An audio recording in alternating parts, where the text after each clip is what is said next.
Hi everyone, this is Mrs. Kirk checking in with you again. We've got our 11.5 notes today on proofs with double angles. So if you've got a piece of paper and your 11.2 notes, we're going to be using those formulas from that worksheet again. My first challenge to you would be to see if you know the formulas for the sine of 2 theta, the cos of 2 theta, and list those 4 formulas out. We're not going to be using tan of 2 theta today, so that one won't be necessary. But what I would really challenge you to do would be to see if you know those 4 formulas. I'm going to go ahead and ask you to pause the video and see if you can write down what those 4 formulas are. So I've got the heading on my paper, and again, I challenge you to write down those 4 formulas. So pause the video now and see if you can have those formulas memorized. Once you've got them attempted, go ahead and check this out. All right, so I unpaused the video here, and I've got my formulas up on top, my 3 cos 2 theta formulas, my 1 sine 2 theta formula. You do need to have those memorized before you get to calculus. That will be definitely something you're going to need to use for calculus next year. All right, so I've got some proofs today that we're going to go through. I have 3 examples, so bear with me. I know that you can hang through this. You guys are awesome as usual. Again, with a proof, you're trying to manipulate one side so it looks like the other. That's our goal. So the directions are to prove each identity, and the first one is the identity 2 sine x cos x cotangent of x minus 1 is equal to cos 2 theta, or sorry, cos 2x. It doesn't matter, x, y, theta, whatever variable you want to use. I just happen to be using x's for this first question. All right, so when you look at this question, you want to pick the side that looks a little bit more complex, and you're trying to manipulate that side to make it look like the simpler side. In my opinion, I think the left-hand side is a little bit more complex, so I'm going to work on that side. I don't really know much about sine of x and cos of x. Those are already simplified, but I do know something about cotan x. From our time together, I know that cotangent is the same thing as cosine over sine. So I'm going to rewrite this question.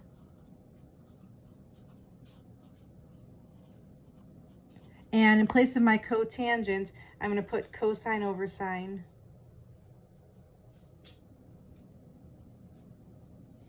And everything else I'm going to leave the way it is. And I'm just going to leave that right-hand side alone. Okay, so now on the left-hand side, it's really all just multiplication. I'm multiplying all these things together. And if I'm multiplying these things together, this is technically all over 1. And if you're noticing on the left-hand side and the right-hand side, I see in the numerator sine x, in the denominator sine x. So those 2 things can cancel out. All right, so where am I going with this? Well, then I'm left with 2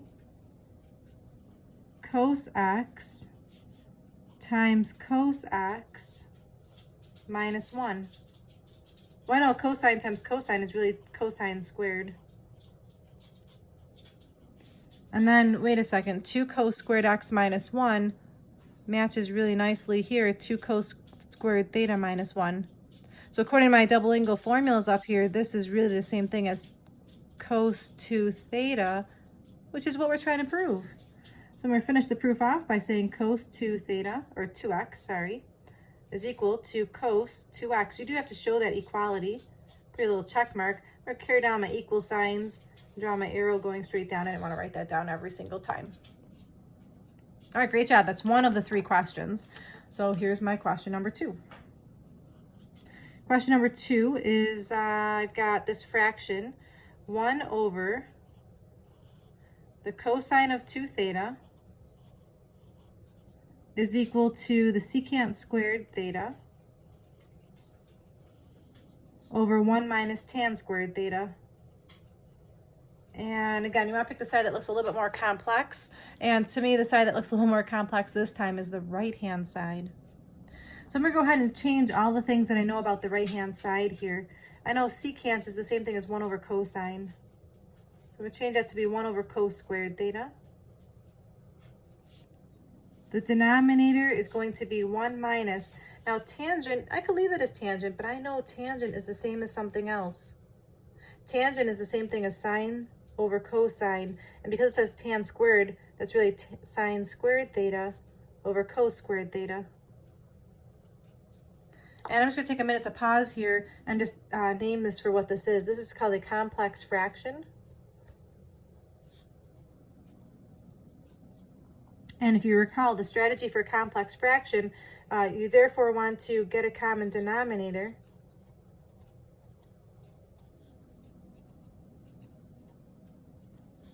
In all fractions,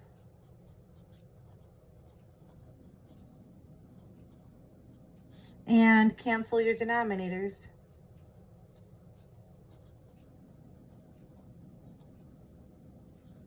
So that's the strategy I'm going to use here. Try to get a common denominator in all my fractions and cancel out my denominators. So I'm looking here, this 1 is just a 1. I'll put that 1 over 1 to make it a fraction. And now in all three of these, I can see I need a common denominator of cos squared.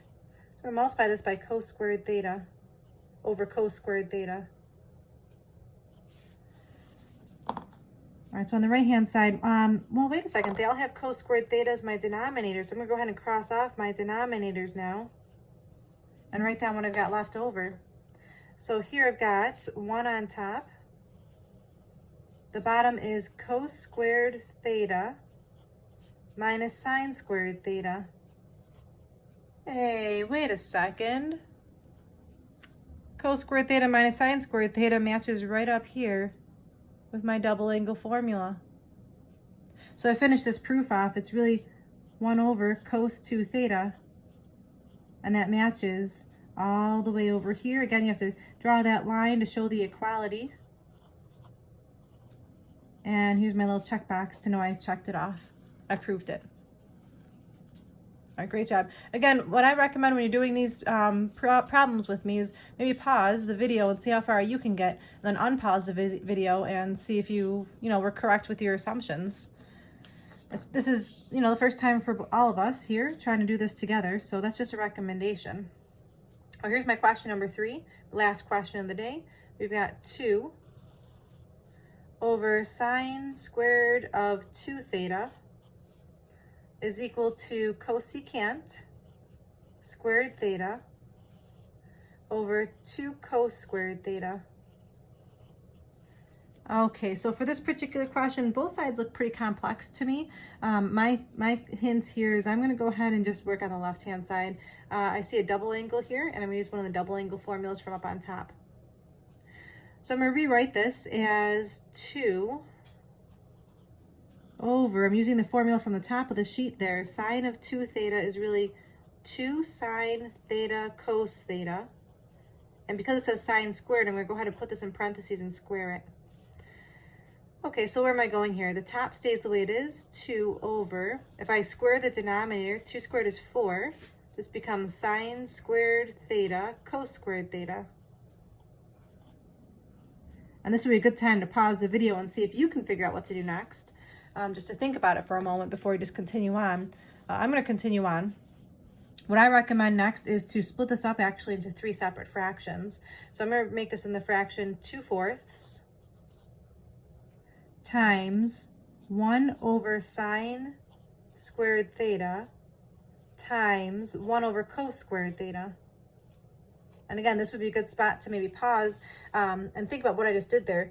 If you think about it, if I multiply all 3 of these fractions, would that product equal this fraction up above it? Well, sure it would. 2 times 1 is really 2. 4 times sine squared times cos squared is really 4 sine squared cos squared. So all I did was I took this fraction, I split it up into 3 smaller fractions, and now I can see something happening. 2 over 4 is really the fraction 1/2. And again, this might be a good spot to pause and see if you can see what happens. 1 over sine squared is really the same thing as cosecant squared. 1 over cosine squared is really the same thing as secant squared.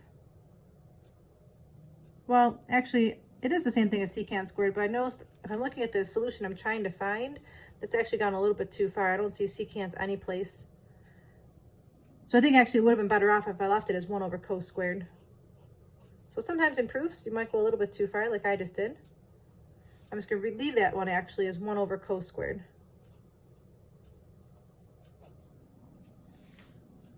And now I can just multiply all the numerators together. So this is really over 1. Multiply all 3 numerators together, and I'm left with cosecant squared theta. Multiply all the denominators together, you got 2 cos squared theta. And that matches my original question, so I'm just going to bring this all the way down. rewrite it to show that I matched it, and draw my check mark. All right, thank you everybody for following along. And again, I'm walking through these videos pretty quickly, but you know, when you're doing these problems, as I'm working a question out, maybe pause it and see if you can figure out the next step before I jump ahead and just give you the answer, if you've got the time. So again, thank you for listening. This was almost 11 minutes of your time, so I really appreciate it. I hope that I explained things nicely for you, got some annotations on the side to help you out. For homework today, I'm going to zoom out here a little bit so you can see my whole note sheet in case you want to jot anything down. But for homework today, I'd recommend that you try the worksheet that I'm going to be posting on WITS. We have 4 proofs for you to practice. It's the 11-6 worksheet. It's got 4 practice proofs. I will post the answers. I will post the answers for you on WITS as well, so that you can check your work to see if you did all right. Just keep in mind with these proofs, the way I do it might be differently than the way that you do it. With the proofs, we've noticed that in class, there are multiple ways to get the same right answer. I guess just try to remember you can only manipulate one side when you do a proof. So in all these questions, like I picked a side on this question number 2, I only worked on the right-hand side. And question number 3, I only worked on the left-hand side and left the other side the way it was. So just keep that in mind when you're doing these. Again, thank you so much for your time. You guys are amazing. Hang in there, and I hope to hear from you guys soon. Have a great day. This is Mrs. Kirk signing out.